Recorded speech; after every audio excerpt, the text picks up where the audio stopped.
بنيتهم وعملنا في أعمالهم وعلى هذه النية وحلول الرزق من الخير الدنيا والآخرة وإلى حضرة النبي محمد صلى الله عليه وآله وصحبه وسلم. الفاتحة. أعوذ بالله من الشيطان الرجيم. بسم الله الرحمن الرحيم. الحمد لله رب العالمين الرحمن الرحيم مالك يوم الدين. إياك نعبد وإياك نستعين اهدنا الصراط المستقيم صراط الذين أنعمت عليهم غير المغضوب عليهم ولا الضالين. آمين. السلام عليكم ورحمة الله تعالى وبركاته. الحمد لله رب العالمين وبه نستعين على أمور الدنيا والدين وصلى الله على سيدنا محمد خاتم النبيين وعلى آله وصحبه أجمعين. سبحانك لا علم لنا إلا ما علمتنا إنك أنت العليم الحكيم. رب اشرح لي صدري ويسر لي أمري واحلل عقدة من لساني يفقهوا قولي. آمين. ولا حول ولا قوة إلا بالله العلي العظيم. أما بعد. اللهم صل وسلم وبارك على سيدنا محمد الفاتح لما أغلق والخاتم لما سبق ناصر الحق بالحق والهادي إلى صراطك المستقيم صلى الله عليه وعلى آله حق قدره ومقداره العظيم. نويت تعلم والتعليم والتذكر والتذكير والنفع والانتفاع والإفادة والاستفادة والحث على التماسك بكتاب الله وسنة رسول الله والدعاء إلى الهدى والدلالة على الخير ابتغاء وجه الله ومراضه وقربه ثواب سبحانه وتعالى. قال مصنف رحمه الله تعالى ونفع به وبعلومه في الدارين آمين. رضي الله عنكم وقال رضي الله عنه. ثم إن من قصد ترك النكاح تفرغا للعلم والعبادة. Alhamdulillah, hadirin hadirat rahimahullah, kita diberikan oleh Allah Subhanahu wa taala hidayah serta karunia-Nya sehingga sama-sama kembali kita bisa menunaikan perintah wajib sholat subuh berjamaah, kemudian dilanjut dengan i'tikaf sunnah Nabi Sallallahu Alaihi Wasallam di hari yang mulia, di bulan yang mulia, di tempat yang mulia, di waktu yang mulia. Semoga dengan apa yang kita lakukan kita diberikan oleh Allah Subhanahu wa taala kehidupan yang mulia, baik kehidupan dunia dan juga kehidupan akhirat, dan diampuni semua daripada dosa-dosa kesalahan kita, diberikan kita pahala yang luas yang banyak oleh Allah Subhanahu wa taala. Amin ya rabbal alamin. Terutama kita sudah melewati Ramadan ini, banyak sudah kita di tanggal 18. Di tanggal 18 ya, 18 Ramadan. Telah separuh lebih kita menjalani daripada ibadah puasa, dan insya Allah mulai 2 hari yang akan datang ini kita sudah masuki ke akhir bulan Ramadan. Maka apa daripada yang kita lakukan biasanya dalam ibadah kepada Allah Subhanahu wa taala, kita meniru Nabi sallallahu alaihi wasallam, mengikuti Nabi sallallahu alaihi wasallam ketika sudah datang di akhir bulan Ramadan, maka hendaknya kita semua berataan menambahi, meningkatkan daripada ibadah kita, yang terpenting kualitas ibadah kita, yaitu untuk selalu ikhlas kepada Allah Subhanahu wa taala, tidak untuk yang lain. Dan insya Allah juga kita umumkan mulai nanti malam tanggal 19 nanti malam, insya Allah kita membuat khataman khatmul Quran. Khatmul Quran ada di masjid ini insya Allah. Jadi pembacaan khatmul Quran itu adalah menghatamkan Al-Quran.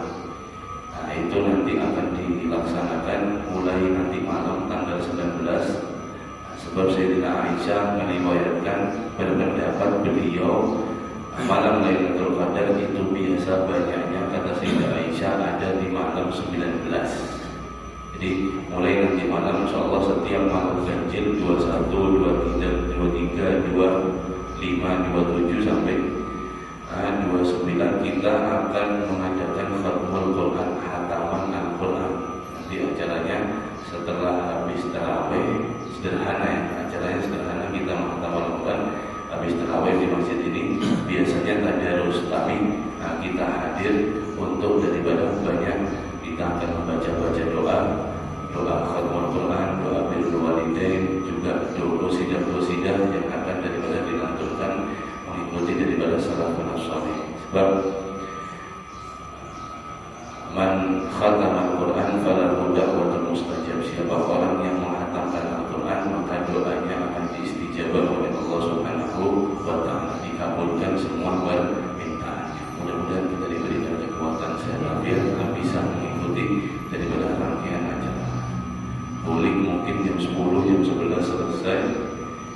Kalau sudah malam 20, jam 2 bangun lagi, kita pulang ke masjid lagi, iktikaf lagi, sholat malam.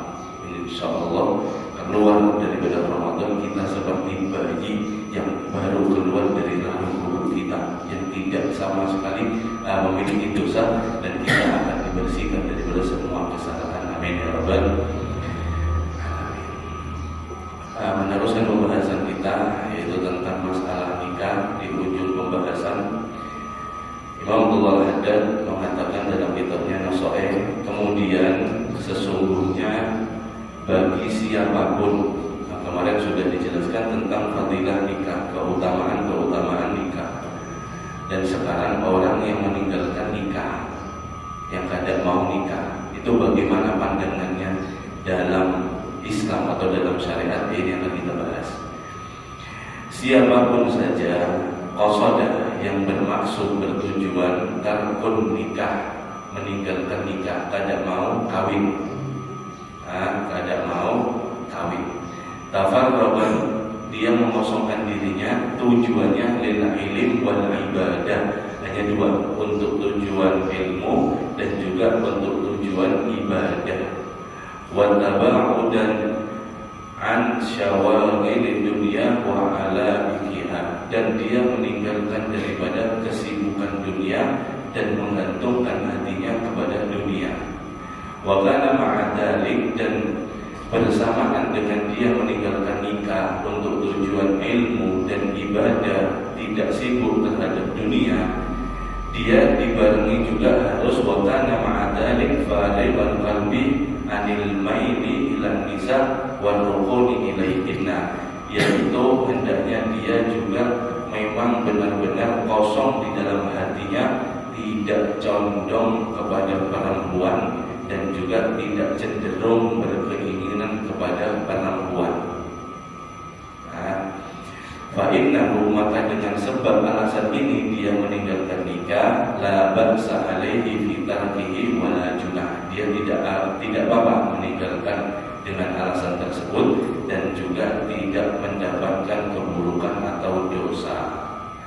Faqad ra'a dzalik wa akhadha bihi jama'atun min shalihi as-salaf wal khalaf, sebab ini sikap atau ini pegangan, yaitu telah diambil oleh beberapa banyak daripada kaum solehin, yaitu salafun soleh, baik yang sudah lawas, artinya orang soleh yang sudah melampaui kita, atau yang masih sezaman dengan kita, yang tidak jauh daripada kita. Rahimahumullah. Wa qila li ba'dihim, dan sebagian kaum salafun soleh ini telah benar-benar dikatakan daripada sebagian mereka alasan mengapa tidak menikah.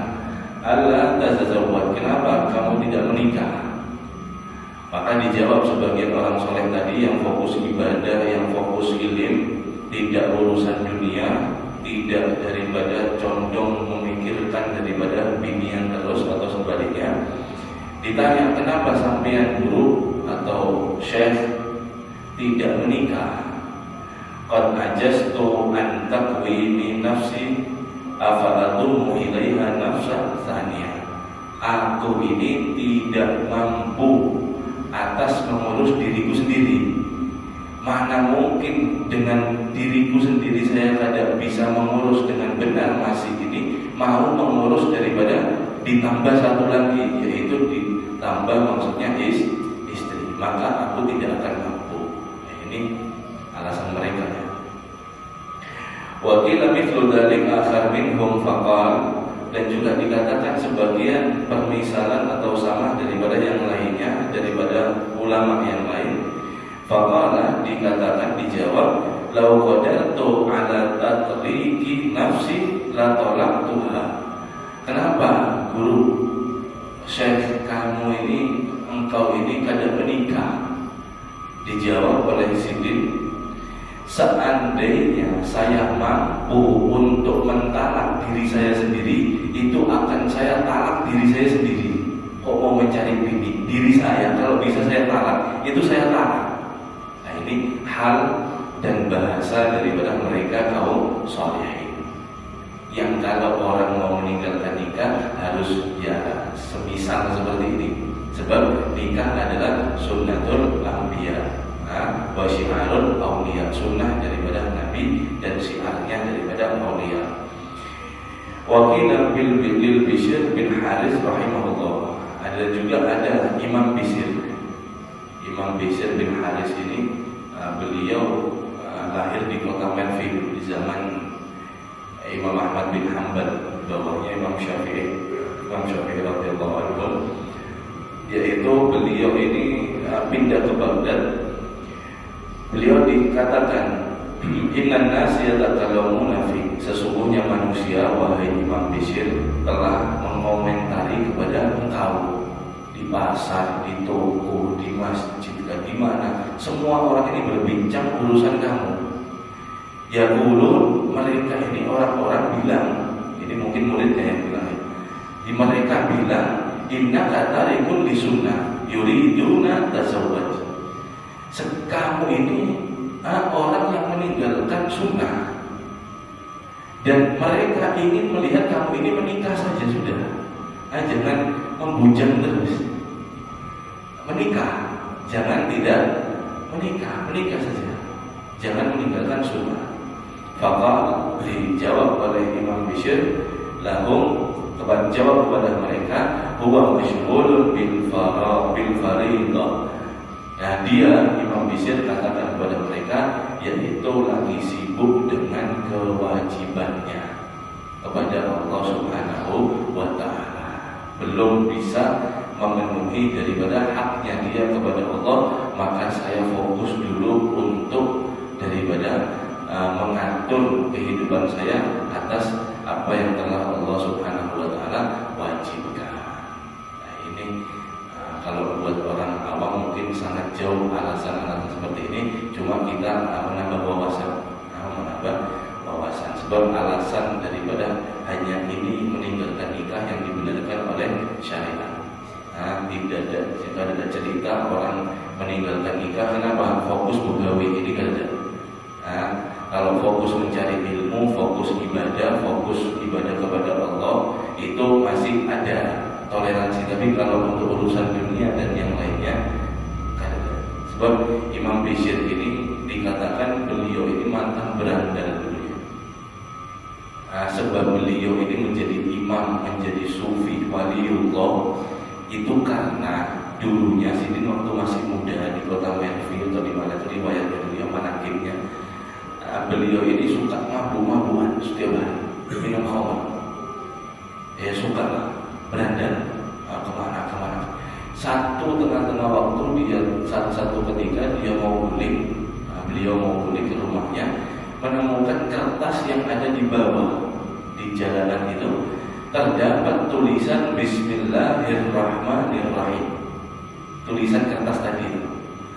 Kemudian dengan Imam Bishr tadi yang sebelumnya masih muda, yang masih mampu ini, melihat dengan sempoyongan, melihat nama Allah dari bawah, dia ambil. Dengan dia ambil, kemudian dia sayang, dia hormati, dia cium, beliau kasih minyak wangi, beliau bersihkan, dan beliau simpan di tempat yang sangat layak. Maka di sekitar itu ada orang soleh, tokoh, ada guru, misalnya di kampung seperti itu ada orang yang sangat soleh, wali juga, mimpi bahwasanya ada dia ini mendapatkan perintah supaya menyampaikan pesan kepada Al-Bishr bin Harith. Karena dia ada mengagungkan, menghormati, mengharumkan nama Allah, ketahuilah bahwasanya Bishr bin Harith telah aku muliakan, harumkan namanya baik di dunia sampai nanti di akhirat. Itu ketika disampaikan singkat cerita kepada Imam Bishr bin Harith. Kemudian Imam Bishr bin Harith mendapatkan hidayah. Di saat itu juga beliau amping jadi berandal dan beliau mengkodok semua apa yang tertinggal sampai beliau ke martabat sampai daripada menjadi wali min auliya billah, kekasih daripada kekasih Allah Subhanahu wa ta'ala. Ini luar biasa. Mungkin alasan beliau tidak menikah dulunya pernah terlewat atau dalam masalah apapun, maka beliau fokus kepada Allah, tidak lagi daripada memikirkan hal yang lain.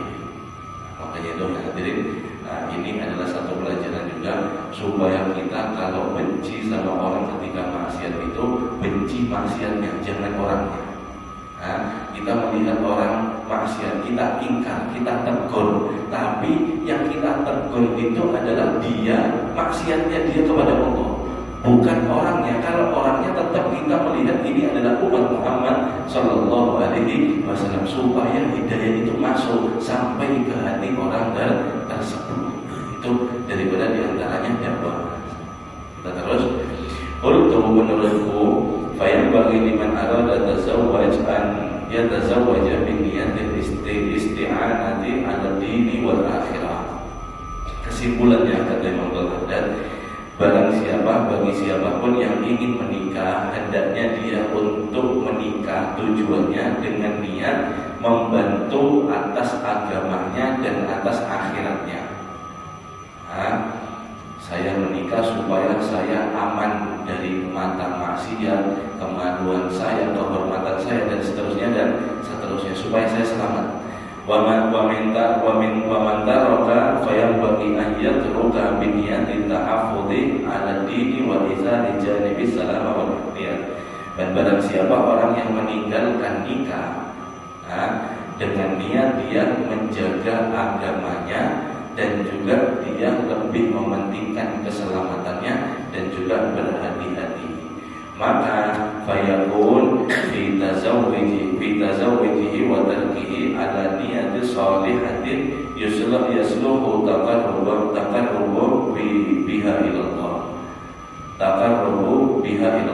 Maka siapapun baik dia mau nikah atau kada, pokok inti daripada niatnya ini harus sama-sama memperbaiki diri dengan niat yang baik dan tujuannya untuk mendekatkan dirinya kepada Allah Subhanahu wa ta'ala. Wa amma dan adapun mayyu'awwinu fi nikahihi wa fi tarki nikahi ala hududid dunya wa aghradiha wa ba'athihi tab'i wa syahwati fa huwa ba'idun minas shawabi wa ta'assi bi salihis salaf.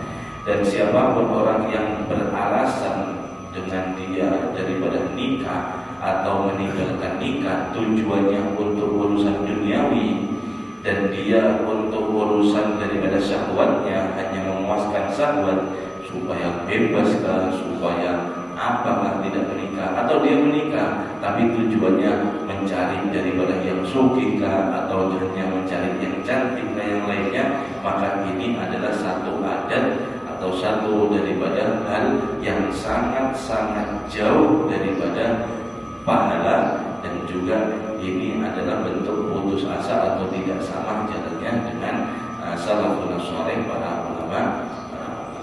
Allahu muwaffiq wal mu'in la rabba ghairuhu.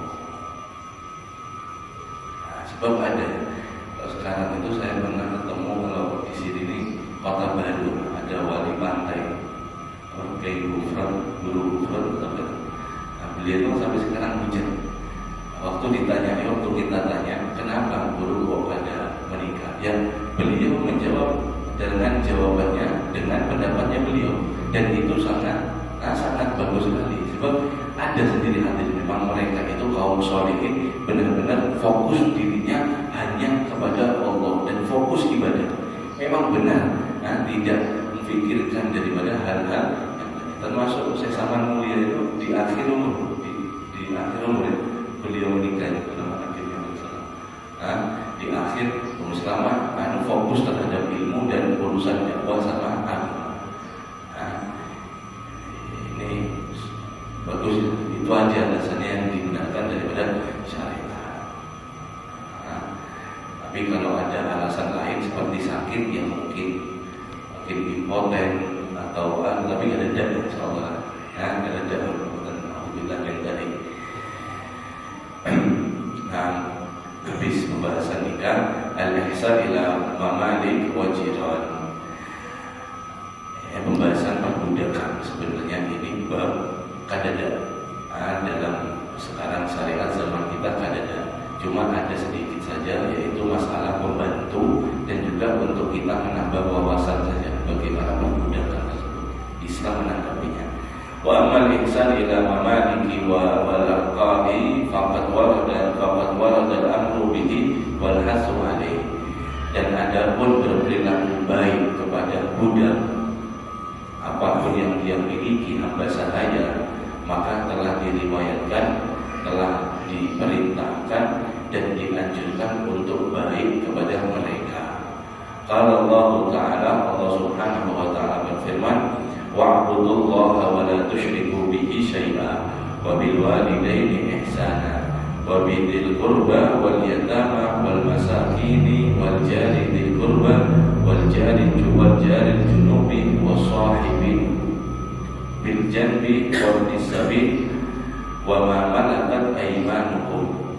Sembahlah Allah dan jangan kalian sekutukan terhadap apapun, dan hendaknya kalian kepada kedua orang tua berbuat baik, berbakti, dan kepada saudara-saudara kalian berbuat baik, anak-anak yatim berbuat baik, kepada masakin, fakir miskin berbuat baik, wal jari dzil qurba, tetangga yang dekat berbuat baik, wal jari junub, dan tetangga yang jauh berbuatlah baik, wa sahibil janbi, dan teman seperti sahabat berbuatlah baik, wa nisabil, dan juga orang yang musafir, wa ma malakat aymanukum, dan juga terhadap budak-budak kalian, apapun yang menjadi tanggung jawab kalian.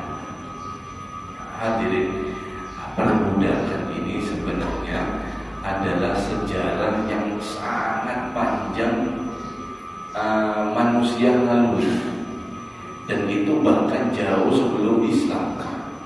Di zaman baik Anbiya itu sudah ada daripada perbudakan seperti itu. Dan yang paling maraknya itu pas di kaum jahiliyah. Menjadi budak itu adalah orang yang bukan tidak berharga ya. Mereka itu hamba sahaya, dijual belikan seperti barang seperti itu. Dan Islam hadir diutusnya Nabi Muhammad SAW. Ini tujuan salah satunya, misinya adalah untuk menghapus perbudakan, tapi tidak secara total, tidak bisa hadir. Sebab ini sudah melekat berabad-abad panjang sejarahnya manusia dengan perbudakan. Islam hadir tidak total memperhatikan daripada budak, dan tapi dengan sistem, dengan tahap-tahap yang sangat panjang sekali. Makanya itu intinya dalam Islam itu, Islam menutup rapat orang yang akan dijadikan budak, dan Islam membuka lebar-lebar orang ini supaya budak tersebut dibebaskan. Banyak kalau kita mendapati hadis-hadis Nabi SAW, yaitu fadilah orang yang membebaskan daripada budak. Dia membebaskan budak maka akan diampuni dosanya. Dia membebaskan budak maka akan mendapat pahala ini banyak sekali. Dan bahkan di dalam Al-Quran itu banyak sekali ayatnya, di antaranya mukatabah, budak mukatabah. Jadi ada budak, bagaimana caranya bisa bebas, maka dia biasanya bekerja sama dengan tuannya. Kalau saya bisa sampai kerja sama, bekerja bisnis, menghasilkan 100 juta kepada sampean, maka saya bebas tanda tangan. Kalau bahasa sekarang itu kan notaris, muka kabar di atas kertas. Maka nanti bebas. Banyak sekali tahap-tahap daripada Islam ini supaya daripada membebaskan budak. Nah, kaum jahiliyah ini sebaliknya. Mereka bagaimana caranya orang ini jadikan budak. Ketemu di tengah jalan, dibegal, diancam nyawanya, akhirnya jadi tawanan, jadi budak, dijual di pasar. Kemudian sistem bank. Nah ini, bank bukan bank yang cuma rentenir. Nah, orang Arab jahiliyah itu kayak kaum kafir Quraisy itu suka beri utangan kepada orang, tapi tujuannya jahat. Bagaimana? Dengan riba. Saya utangkan sekarang 1 juta, nanti 1 bulan akan kembali 1.200.000. Ini sepakat, riba sepakat. 1 bulan orang ini tidak mampu membayar. Setiap harinya itu dihitung kali lipat bunganya. Jadi setiap hari 200, nanti tambah dendanya 200. 2 bulan jadi 2 juta, 3 juta, terus seperti itu. Sampai akhirnya si orang tadi yang punya utang ini benar-benar tidak bisa untuk membayar. Maka bagaimana supaya dapat orang ini lunas membayarnya? Dengan menjadi budaknya. Bila ini yang sangat-sangat diperangi oleh Islam daripada riba seperti ini. Bukan hanya hartanya, bukan hanya hartanya hadirin, jiwanya, dirinya itu dijual untuk bisa melunasi hutang. Karena apa? Karena duit 1 juta yang bunganya terus membengkak dan membengkak. Dan Islam hadir menghapus itu, tidak boleh. Nah, jelas tidak boleh. Nah, bagaimana Rasulullah SAW dalam bertakwa adil dari perintah Allah Subhanahu wa Ta'ala kepada pembantu atau orang yang ada di bawah kita. Wa qala Rasulullah SAW li mamluki ta'amuhu wa kiswatuhu bil ma'ruf. Hendaknya untuk budak atau pembantu di rumah kita atau di halaman kita, mereka itu mendapatkan makanan yang ma'ruf, yang layak, dan juga pakaian yang layak, yang bagus. Wa alla yukallafa minal amali ma la yuti. Dan hendaknya tidak boleh orang tadi budak itu dipaksa untuk bekerja yang mereka tidak mampu. Bukan pekerjaannya manusia. Suruh ngangkat beban beratus-ratus kilo. Ini kerjaannya mungkin kalau kerbau masih kuat, tapi kalau manusia ada batasnya, tidak seperti itu. Dipaksa, kalau tidak dipecut atau dianiaya, haram, tidak boleh. Wa qala alaihi salatu wasallam, dan Nabi sallallahu alaihi wasallam bersabda, ittaqullaha fi ma malakat aymanukum at'imuhum mimma ta'kuluna waqsuhum mimma talbasun. Bertakwalah kalian, takutlah kalian kepada Allah terhadap budak-budak kalian, pembantu kalian. Hendaknya kalian apa yang kalian makan, makani juga budak kalian dengan makanan kalian. Jangan membedakan. Ini ada. Dan apa yang kalian kenakan dalam pakaian, samakan juga daripada pakaian mereka. Wala tukallifuhum minal amali la yutiqun ma la yutiqun. Dan jangan kalian paksa dari mereka bekerja yang mereka tidak mampu. Fama ahbabtum fa'amsiku. Kalau kalian senang dengan budak tersebut, maka pertahankanlah. Wa man karihtum fabi'u. Dan barang siapa yang membencinya, tidak suka, maka juallah. Wala tu'addabu khalqallah. Dan jangan sekali-kali kalian mengadab, menganiaya makhluknya Allah Subhanahu wa Ta'ala. Fa inna Allah Ta'ala mallakum iyyahum walau sya'a lamallakahum iyyahum. Sebab Allah Subhanahu wa Ta'ala lah yang menjadikan budak tersebut menjadi milikmu. Seandainya Allah berkehendak, Allah mampu yang budak asalnya budak dijadikan majikan, yang kamu majikan dijadikan budak. Allah mampu. Hati-hati. Ini ancaman yang sangat keras pada zaman itu. Sebab mereka itu sangat ringan ketika memukul budak. Kayak rasa-rasanya itu tidak ada dosanya sama sekali ketika mereka memukul dan menganiaya terhadap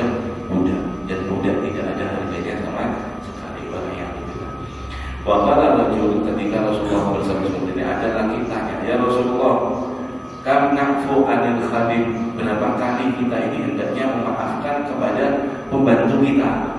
Faqala alaihi salatu wasallam, Nabi sallallahu alaihi wasallam bersabda, aifu anhu fi kulli yawmin sab'ina marrah, maafkanlah daripada mereka setiap harinya 70 kali. 70 kali artinya jangan gampang-gampang kita melepas emosi kita kepada mereka. Sebab Nabi Shallallahu Alaihi Wasallam itu adalah sangat daripada rahmat kepada Allah Subhanahu Wa Taala berfirman, wa ya'fu an dzambi. Nabi Shallallahu Alaihi Wasallam itu sangat memaafkan daripada kesalahan orang. Wa warada aidan anhu alaihi salatu wasalam, la yadkhulul jannata sayyi'ul malka. Nabi bersabda, tidak akan masuk surga orang yang buruk terhadap pembantunya. Wa huwa alladhi, yang artinya itu adalah yasi'u ila ma malakat yaminuhu wa minan nisa'ati ila mamluk. Itu mereka yang berbuat buruk terhadap daripada pembantu atau budak mereka. Alla yaquma lahu bima yakfihi min at-ta'ami wal libas, yang mereka itu tidak mencukupi dengan makanan dan juga pakaiannya. Wa an yakallafahu min al-khidmati fawqa ma yulik, mereka memaksa pembantunya untuk mengerjakan yang tidak mampu untuk dikerjakannya, dipaksa harus bisa. Wa ayyamsud wa amyamsuduma wa yadribahu bi ghairi haq, dan mereka mencela dan memukul dengan tanpa hak. Fa in fa'ala bihi syai'an min dzalika iktusalahu minhu fi daril akhirah kama waradat bihi al-hadis. Seandainya dia mencela, memaki dan memukul mereka tanpa ada hak, maka dia akan nanti di akhirat dibalas daripada hukum. Wa mahma darabahu aw syatamahu ala amrin yastawjibu bihi dzalika fa alaihi an la yajur wa la yatajawaz al-had. Seandainya kadang-kadang memang dia seorang budak tadi, pembantu itu pantas untuk mendapatkan hukuman karena kelalaiannya, kesalahannya, maka kita tidak boleh menganiayanya dan tidak boleh melampaui batasnya. Islam ada pendidikan kayak misal anak yang sudah umur 10 untuk diperintahkan daripada yaitu sholat, kalau tidak pukullah. Itu maksudnya adalah pukul di sana bukan kita boleh memukul, menganiaya, bukan. Dan bukan kita boleh memukul, itu ada aturannya, tidak boleh di area wajah, tidak boleh di anggota vital, tidak boleh meninggalkan bekas, pukulan yang sampai meninggalkan bekas, dan seterusnya dan seterusnya. Ini terhadap budak seperti itu. Kata Imam Nawawi, daripada memang benar daripada ada Islam atau daripada kita ini ada aturan untuk daripada memukul, tapi pukulan bukan yang keras. Kemudian fataratuhu afdal, dan meninggalkan daripada pukulan itu lebih utama. Sebab Nabi Shallallahu Alaihi Wasallam diriwayatkan daripada Sayyidah Aisyah, qala ma daraba Rasulullah sallallahu alaihi wasallam syai'an qattu bi yadihi wala imra'atan wala khadiman illa an yujahida fi sabilillah. Nabi, kata Sayyidah Aisyah, itu tidak pernah memukul sama sekali qattu bi yadihi, baik itu istrinya atau daripada khadimnya atau daripada sahabat atau siapapun. Tidak pernah Rasulullah main tangannya. Ini Rasulullah Sallallahu Alaihi Wasallam selalu melakukan, kecuali jihad fisabilillah.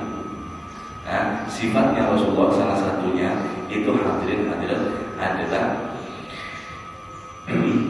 wa ya'fu anil dzambi idza kana fi haqqihi wa sabibi. Nabi itu selalu memaafkan kalau yang berkaitan salahnya itu tentang dirinya dan pribadi dirinya Rasulullah. Kalau saya dicaci maki, saya tidak balas. Dilempar batu sampai berdarah, Rasulullah tidak balas. diludahi tidak balas meskipun mampu membalasnya. Di apapun Rasulullah terhadap dirinya tidak pernah membalas. Tapi satu yang Rasulullah langsung bertindak.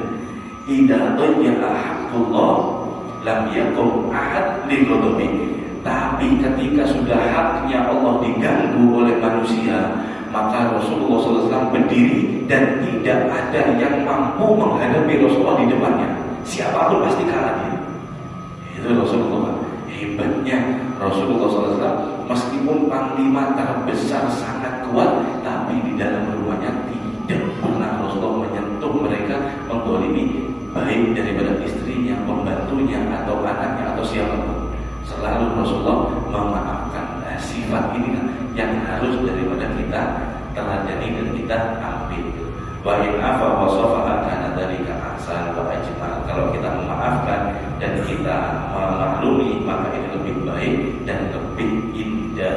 Wa kana lahu fihi thawabun 'adzim min Allah azza wa jalla. Dan ini adalah pahala yang sangat agung yang akan diberikan oleh Allah Subhanahu wa taala. Terakhir, wa 'ala man malaka syai'an minal hayawan wal bahima anta ahad ayyata'ahadaha wa yatafaqqadaha wa yuhsina an-nadhar 'alaiha. Nah, ini yang suka pelihara hewan, ada aturannya juga.